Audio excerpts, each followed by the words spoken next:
கர்த்தருக்கு மிகவும் பிரியமான தேவ ஜனங்களே, இந்த ஞாயிறு விருந்திற்காக இயேசு கிறிஸ்துவின் நாமத்தில் உங்களை அன்புடன் அழைக்கிறோம். எனக்கு முன்பாக வைக்கப்பட்டுள்ள இந்த சவாலை என்னால் செய்ய முடியாது, எனக்காக யாராலும் செய்ய முடியாது.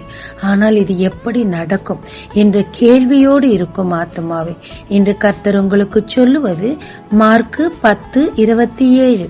மனுஷரால் இது கூடாததுதான், தேவனால் இது கூடாததல்ல. தேவனால் எல்லாம் கூடும் என்றார். நம் வாழ்க்கையிலும் அநேக விதமான சவால்களை சந்திப்போம். அநேக நேரம் அது நம்முடைய திராணிக்கு மிஞ்சினதாய் இருக்கும். சூழ்நிலைகள் எதிர்மறையாய் இருக்கும். நடக்காது என்று சொல்லி அதிகமாய் நம் காதுகளில் வந்து விழும்.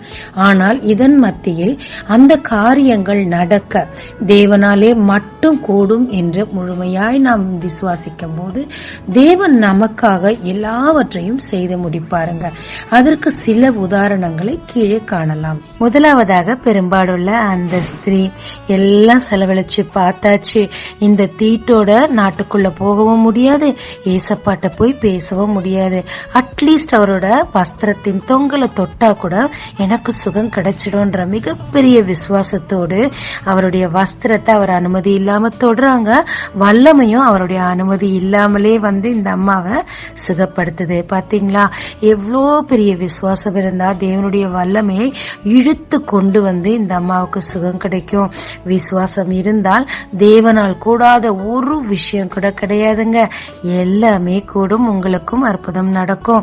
முழுமையாய் விசுவாசித்து அற்புதத்தை பெற்றுக்கொள்ளுங்க. இரண்டாவதாக, மரியாள். லூக்கா 1:34 அவங்களோட கேள்வி எழும்புது. தேவதூதன் உனக்கு ஒரு குழந்தை இரட்சகன் பிறப்பார் என்று சொன்ன போது அவங்களோட கேள்வி மிக மிக சரியா இருந்தது. நான் புருஷனை அறியேன், இது எப்படி ஆகும்? இப்படிப்பட்ட கேள்விகளோடு இருக்கும் ஆத்மாவே, இங்கு கர்த்தர் சொல்லுகிறது தேவனால் எல்லாம் கூடும் என்று. உங்களோட கேள்விக்கு பதில் தேவனிடத்தில் இருக்கு. உங்களால முடியாத, நடக்காத, இயற்கைக்கு மாறான விஷயம் அப்படின்னு நீங்க என்னதான் நினைச்சாலும் தேவன் உங்க கேள்விக்கு பதில் கொடுக்கிறவரா இருக்கிறார். உங்க வாழ்க்கையில் எது ஆகாதுன்னு நினைக்கிறீங்களோ அதெல்லாம் ஆகும்னு சொல்றார். விசுவாசித்து அதை பெற்றுக்கொள்ளுங்க. மூன்றாவதாக, அதே அதிகாரத்துல லூக்கா 1:18 சகரியாவின் கேள்வி எழும்புதுங்க. இதை எதனால அறிவேன்? நான் கிழவன், என் பொண்டாட்டி கிழவி அப்படின்னு சொல்லி சொல்றாரு. மரியாள தேவன் தண்டிக்கல, ஏன்னா அவங்க கேட்டது நியாயம். இதற்கு முன்னாடி அப்படி நடந்ததே இல்லை. ஆனா இவரை தேவன் தண்டிக்கிறார். அவர் வாயை கட்டி போடுறார். ஏன்? இவருக்கு முன்மாதிரியாக ஆபிரகாம் இருந்தாங்க. அவங்க வயசானப்ப குழந்தை பிறந்தது. அதை மற்றவங்களுக்கு போதிக்கிற இவர் தானே தன்னுடைய வாழ்க்கையில வரும்போது பிராக்டிக்கல் இஷ்யூஸ பத்தி யோசிக்கிறாரு. தேவன் அவரை தண்டிச்சாலும் அவரால் முடியும் என்று சகரியாவை கொடுத்து செய்து காட்டினார். ஆமாங்க, அநேக நேரங்கள்ல நமக்கு முன்னாடி இருக்கிற பிராக்டிக்கல் இஷ்யூஸ் அதை நினைத்து இது ஆக வாய்ப்பே கிடையாதா, நம்ம தான் ஜெபிப்போம் நடக்கணும்னு.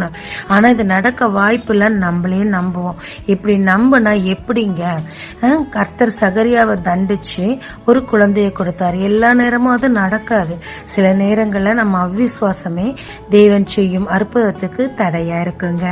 எவ்வளவு சூழ்நிலை இயற்கைக்கு மாறா பிராக்டிக்கல் இஷ்யூவோட இருந்தாலும் தேவனை அப்படியே நம்புங்க. ஏன்னா உங்க சூழ்நிலையை சமாளிக்க அவரால் மட்டும்தாங்க முடியும்.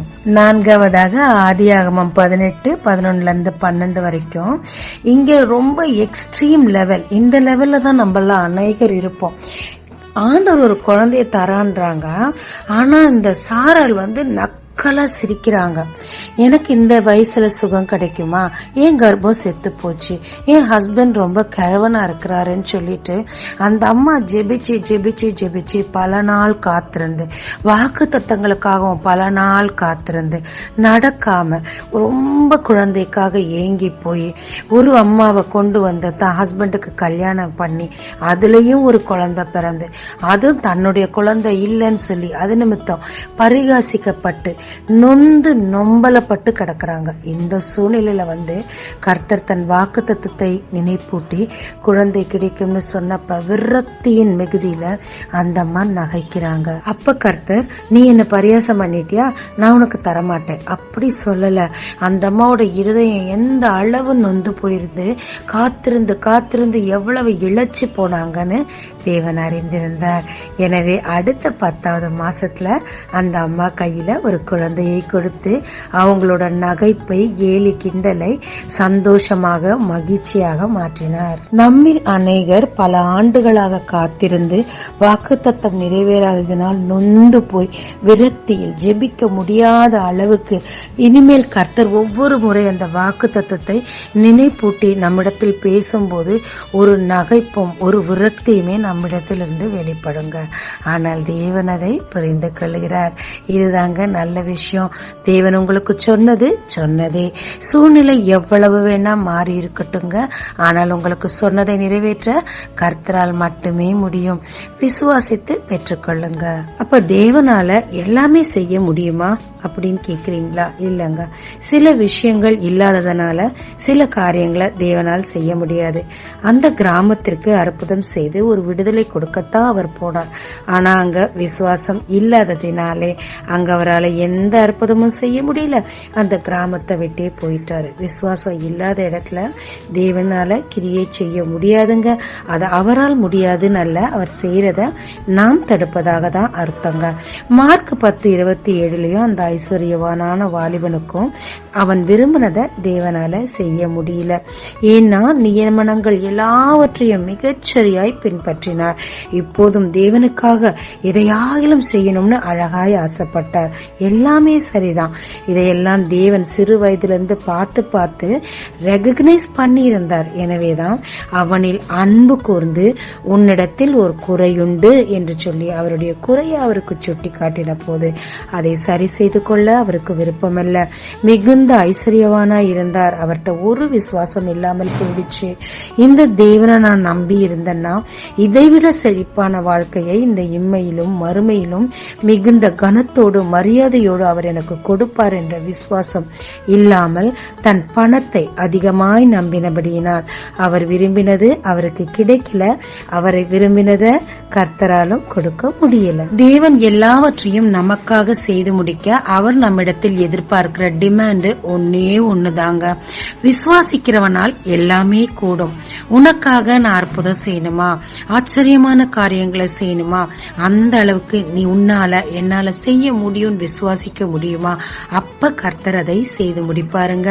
விசுவாசம் இல்லாத இடத்துல கர்த்தரால் ஒன்றுமே செய்ய முடியாதுங்க. கடைசியாக நாகமான், அவருக்கு ஒரு எதிர்பார்ப்பு இருந்தது. எலிசா வெளியே வந்து தேவனை நோக்கி ஆராதித்து இவரை தொட்டு தடவி சுகப்படுத்துவார் என்று சொல்லி. நம் வழி கர்த்தர் வழி அல்லங்க. அவருடைய வழி வித்தியாசமானது. சம்டைம்ஸ் அது ரொம்ப சிம்பிளா இருக்கும். நம்ம கடினமா என்னென்னமோ பொருத்தனை பண்ணி என்னென்னமோ பண்ணிக்கிட்டு இருப்போம். ஆனா தேவனுடைய வழி ரொம்ப ரொம்ப சிம்பிளா இருக்கும். அந்த சிம்பிள் வழி என்ன தெரியுங்களா? ஜஸ்ட் பிலீவ், அவ்வளவுதாங்க. கடைசியில நாகமான் ஓகே அவர் சொன்னபடியே செஞ்சுதான் பாப்போமே அப்படின்னு சொல்லி 7 முறை யோர்தானில் முங்கினார். பச்சை குழந்தைய போல அவருடைய சரீரம் மாறிற்று. சரீரம் மட்டுமல்லங்க, அவர் மனசு மாறிச்சு. எவ்வளோ மொரட, எவ்வளோ ரூடான மனுஷன். பச்சை புள்ள மாதிரி தன்னோட ஸ்கின் மாறின உடனே துள்ளி குதிச்சு சந்தோஷப்பட்டு அப்படி பூனைக்குட்டி மாதிரி எலிசா கிட்ட திருப்பி போய் அந்த திமிரெல்லாம் அடங்கிருச்சு பாருங்க. தேவன் உள்ளும் புறம்புமாக அவரை மாற்றி அதிசயம் செய்தார். இதை ஒரு மனுஷனால செய்யக்கூடாதுங்க, தேவனால் மட்டும்தான் செய்யக்கூடும். நமக்கு எத்தனையோ எதிர்பார்ப்புகள் இருக்கலாம், எத்தனையோ கேள்விகள் இருக்கலாம். மரியாளுக்கு இருந்த மாதிரி, சாராளுக்கு இருந்த மாதிரி, சகரியாவுக்கு இருந்த மாதிரி கேள்விகள் 1000 இருக்கலாங்க. பதில் ஒண்ணுதான், மனுஷனால் கூடாததான். இந்த திருமணத்தை நடத்தி முடிக்க போதுமான பணம் இல்ல, உண்மைதான். வீட்டை கட்டி முடிக்க ஆட்களும் இல்ல, பணமும் இல்ல, உண்மைதான். தொழில் மிகவும் நஷ்டமடைஞ்சு போச்சு, எழும்ப கஷ்டம், உண்மைதான். எத்தனை காரியம் இருக்கட்டுமே, ஊழியம் படுத்து போயிருந்தாலும் தேவன் உங்களுக்கு இதை செய்வேன் வாக்கு கொடுப்பாரானால், தொடர்ந்து அவரை நீங்கள் விசுவாசிப்பீரானால், யாராலும் உங்களுக்காக செய்ய முடியாத அவர் செய்து முடிப்பாருங்க. நம்புங்க, விசுவாசிங்க, தேவனிடத்திலிருந்து அற்புதத்தை பெற்றுக்கொள்ளுங்க. ஜெபிக்கலாமாங்க. எனக்காக யாவற்றையும் செய்து முடிக்கிற நல்ல கர்த்தாவே, திரும்பவுமாய் உன் பாதத்தில் வந்து என்னை ஒப்பு கொடுக்கிறேன். உண்மைதான் கர்த்தாவே, அந்த மனிதன் என் அவிவிசுவாசம் நீங்க எனக்கு உதவி செய்யும்னு சொல்லி ஜெபித்த போது அவர் அவிவிசுவாசத்தை நீக்கி அவர் குழந்தைக்கு சுகம் கொடுத்தீரே, அதை போல எனக்குள்ளும் அதிக அவிவிசுவாசம் இருக்கப்பா. எனக்கே தெரியும் உம்மால் எல்லாம் செய்யக்கூடும்னு. ஆனா எனக்குன்னு பர்சனலா வரும்போது என்னுடைய பிராக்டிக்கல் இஷ்யூஸ், என்னுடைய சூழ்நிலைகள் தான் என் கண் முன்னாடி வந்து நிக்குதப்பா. இப்போ எனக்கு வாழ்க்கையில போய்கிட்டு இருந்த இந்த காரியத்தை என்னால முடியாது, செய்யவே முடியாது, யாராலும் முடியாதுன்னு அங்கலாய்க்கிறேன். ஆனா இந்த நாள்ல உன் பாதத்துல வரேன்ப்பா. உம்மால் முடியும். சாராளுக்கு செய்தவர், மரியாளுக்கு செய்தவர், சகரியாவுக்கு செய்தவர், நாகமானுக்கு செய்தவர், எனக்கும் செய்வீர் என்று முழுமையாய் விசுவாசிக்கிறேன். என் வாழ்க்கையின் சவாலை சந்திக்க நீர் போதுமானவராயிரும். இயேசு மூலம் பிதாவே, ஆமென். இயேசு கிறிஸ்துவின் நாமத்தில் இந்த நாளில் உங்களை ஆசீர்வதிக்கும் ஜீசஸ் விஷன்.